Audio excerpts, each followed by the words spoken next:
Hello friends, welcome to my channel. ఈరోజు మీకు నేను నా చిన్ని గార్డెన్ని చూపిస్తాను. చూడండి, ఇది వచ్చి మా ఇంటి ముందర టెర్రస్ ఉంది కదండి. ఆ టెర్రస్ దగ్గర 3 కుండీలు పెట్టాను.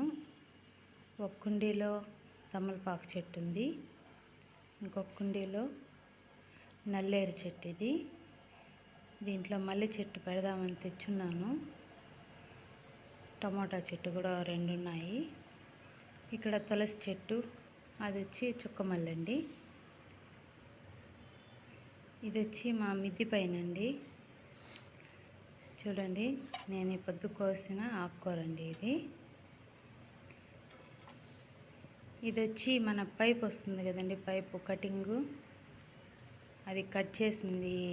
హౌస్ మనం కొత్తగా కట్టేటప్పుడు కట్ చేస్తారు కదా, అదండి. దాంట్లో కొంచెం మట్టేసి గింజలు చల్లేసాను, ఆకుకూర గింజలు. చూడండి ఎంత బాగా వచ్చాయో. ఇప్పుడు నేను సగం వరకు కోసాను, అదే మాకు సరిపోయిందండి. ఇంకా సగం ఆకుకూర అలానే ఉంది. ఒకసారి కోసామంటే 5 డేస్కి అంతా మళ్ళీ వచ్చేస్తుంది.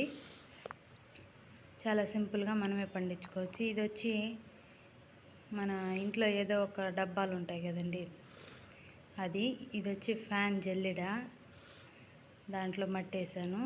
ఇది వచ్చి వంగ చెట్టు, ఇది వచ్చి పుదీనా వాటర్ క్యాన్ని కట్ చేసి వేసాను. ఇది వచ్చి నా కంపోస్ట్ అండి.